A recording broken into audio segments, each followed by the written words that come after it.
Hello everyone, मैं मिथुन सिंह स्वागत करता हूं आप सभी का। आशा करता हूं आप सभी बहुत अच्छे होंगे।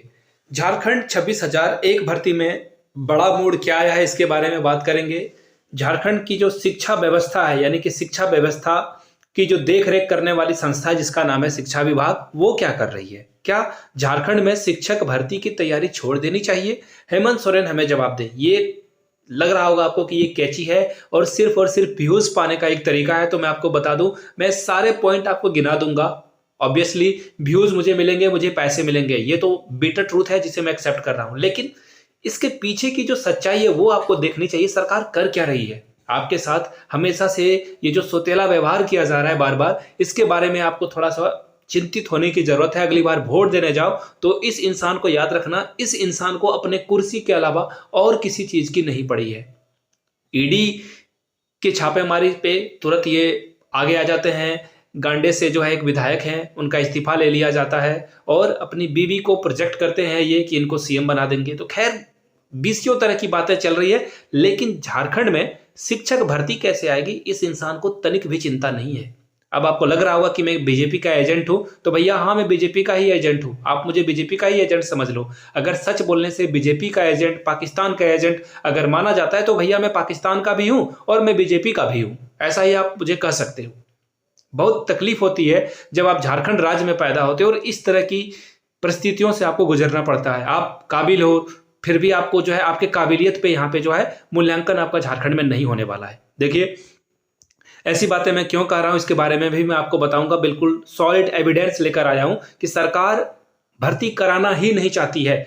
आप बिहार जाकर देख लो, 3 महीने के अंदर उन्होंने लाखों लाखों की भर्तियां दे दी और कैसे इंटेंशन होता है। एग्जाम देकर विद्यार्थी घर नहीं पहुंच रहे हैं, रूम नहीं पहुंच रहे हैं, उससे पहले आंसर की पहुंच रही है। उसके बाद फटाफट प्रोविजनल आंसर किया आता है और रिजल्ट भी तुरंत आता है और बहाली भी तुरंत आती है और लोगों को बहाल भी कर दिया जाता है, नियुक्ति पत्र बांट दिया जाता है। लेकिन एक हमारे साहब हैं, कान में इन्होंने जो कौन सा तेल डाला है कि सोए पड़े हैं। इनको नियुक्तियों से कोई मतलब नहीं है। मैं बिल्कुल आज बहुत कड़वे मूड में हूं कि इस तरह की चीजें झारखंड में हो रही है। आप पता नहीं कितनी बात से मेरे इत्तेफाक रखोगे, एग्री करोगे, लेकिन जिस तरह से जो भी चीजें हो रही है इसका कोई ना कोई एक सिरा मिलना चाहिए, ये अंत होना चाहिए।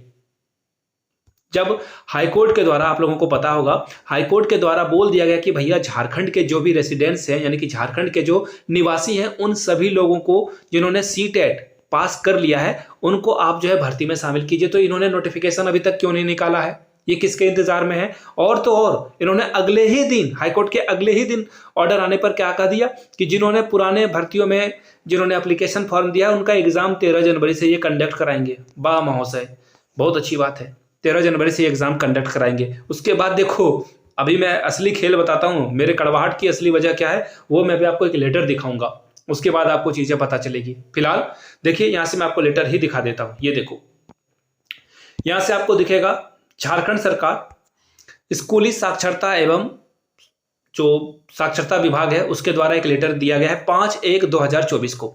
अब यहां से देखिए, जिन्होंने लेटर भेजा उनका नाम है कैलाश मिश्रा और इन्होंने लेटर में किसको भेजा है? परिमल कुमार को। कालेश्वर रविदास गुलजार बाग गोड्डा के रहने वाले हैं। और परिमल कुमार के बारे में आप अगर नहीं जानते हो तो मैं आपको बता देता हूं। इनका शुरू से जो है, मैं इन लोगों की दाद देता हूं। इन लोगों ने बहुत लड़ाई लड़ी है अपने लिए। आप अपने लिए लड़ाई नहीं लड़ सकते हो, इन लोगों ने लड़ाई लड़ी है। इन लोगों ने भूख हड़ताल किया था, सरकार ने इनको जबरदस्ती पकड़कर हॉस्पिटल में हॉस्पिटलाइज किया और इन लोगों को खाना खिलाया और इनका अनशन तुड़वाया है। तो इन लोग सैल्यूट के काबिल हैं, ये अपनी लड़ाई लड़ रहे हैं, इसमें कोई दो राय नहीं है। लेकिन चीजें बदल चुकी है। वही बात कही जाती है ना कि आपके दादा या परदादा जी की शादी बाल विवाह के अंतर्गत हो गई होगी, इसका मतलब ये नहीं कि पोते का भी शादी जो है बाल विवाह के अंतर्गत या पोती की शादी बाल विवाह के अंतर्गत करा दी जाए। तो ऐसी चीजें हुई थी। फिलहाल मैं आपको बता देता हूं ये हैं कौन। ये जेटेट 2016 को डायरेक्ट बहाली मांग रहे हैं ये परिमल कुमार। इनका कहना है कि जेटेट जिन्होंने उत्तीर्ण किया है, जिन्होंने क्वालिफाई किया है, उन सभी को डायरेक्ट रिक्रूटमेंट जो है, डायरेक्ट भर्ती दी जाए। इसमें मैं आपको बताऊं, मैं दो लोगों, देखिए एक्चुअली जो जेटेट 12 है ना, 2012 में क्या किया गया था, जेटेट 12 में जिन लोगों ने उत्तीर्ण किया था उन लोगों को डायरेक्ट मेरिट बेस पे जो है, मेरिट के बेस पे इन लोगों को नौकरी दे दी गई थी। अब देखिए, वो साल दूसरा था, ये साल दूसरा है। अब बिहार को ही देख लो आप, बिहार में भी पहले इसी तरह से भर्ती दी जाती थी। आपको याद होगा, छठा चरण होता था, सातवां चरण हो रहा था वहां पे, तो यहाँ पे डायरेक्ट मेरिट के आधार पर लोगों को जॉब दी जाती थी। लेकिन बिहार को भी लगा कि अब चीजें बदली है, लोग जागरूक हुए, लोग पढ़े लिखे ज्यादा मिल रहे हैं, तो उन्होंने बीपीएससी को जिम्मा सौंपा कि भैया आप पेपर लो, एग्जाम लो और अच्छे क्वालिटी के टीचर दो। यहां बिहार में ये हो रहा है। लेकिन इन लोगों की देखिए क्या मांगे हैं, मांगों से मैं इत्तेफाक नहीं रखता हूं। वो क्या है, इन लोगों का कहना है कि जेटेट 16 के उत्तीर्ण को डायरेक्ट भर्ती में शामिल कर, जो है डायरेक्ट बहाल ही कर दो, इनका ये कहना है। मैं इससे आपत्ति दर्ज इसलिए कराना चाहता हूं कि झारखंड बहुत छोटा राज्य है। अगर यहाँ 26,000 की भर्ती आ जाती है ना, अगली भर्ती 5-10 साल के बाद आएगी, ये आप समझ लो।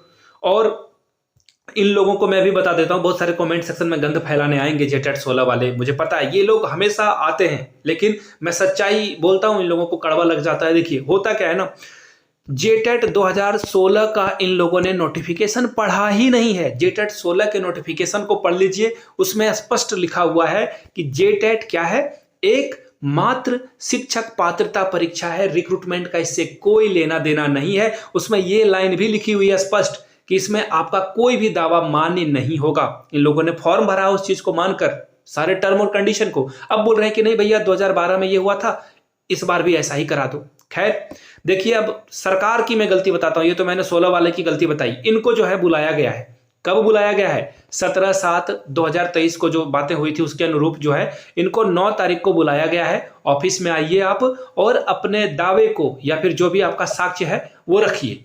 ऐसा किसने कहा है, कैलाश मिश्रा, सहायक निर्देशक है प्राथमिक शिक्षा की। तो इन लोगों को मैं बताता हूं, लेटर जारी करने के लिए आपके पास समय है।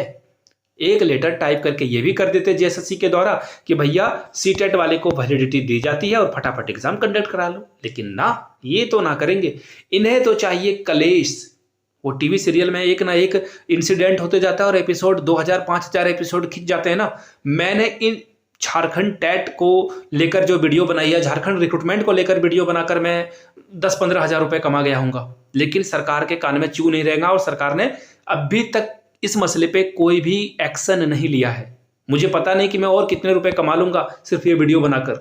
आपको लग रहा होगा कि मैं खुश हो रहा हूं, मैं बिल्कुल व्यथित हूं, टेंशन में हूं कि इस तरह से चीजें क्यों हो रही है। लोगों के उम्र निकले जा रहे हैं, सरकार उम्र सीमा में भी छूट भी नहीं देगी। तो ऐसे में सरकार को चाहिए कि आगे आए और फ्रंट फुट पे खेले। बैक फुट पे कितना दिन खेलोगे हेमंत सोरेन भाई, पीछे खेलते रहोगे तो पीछे रह जाओगे। अगली बार सरकार तो बनने से रही आपकी।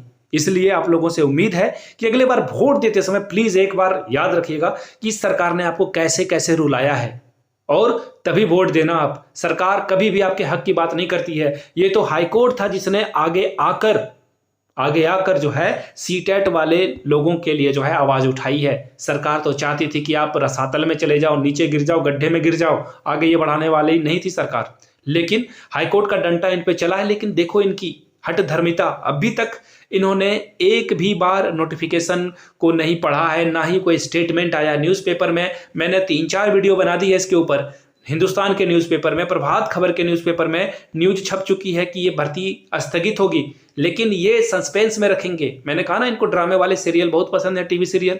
ये ड्रामा करेंगे और फिर देखना, मैं आपको पूरी गारंटी के साथ बताता हूं, ये 13 तारीख से पहले एक नोटिफिकेशन निकालेंगे कि किसी कारण से जो है इस परीक्षा को रोका जा रहा है, स्थगित किया जा रहा है, और फिर ये हाईकोर्ट के अनुसार चलेंगे। इससे अच्छा खुद जो है कुछ कर लो। बार बार सरकार को ऐसे करना शोभा नहीं देता है। इतने बड़े पदों पर आप लोग हो, छोटे लोगों की, जिन लोगों ने लाखों रुपए माँ के ज्वेलरी को बेचा, जमीन को बेचा और बीएड किया है, उन लोगों के दुख दर्द को समझिए हेमंत सोरेन। नहीं तो आप ऐसे ही सरकार में नहीं रहने वाले हो।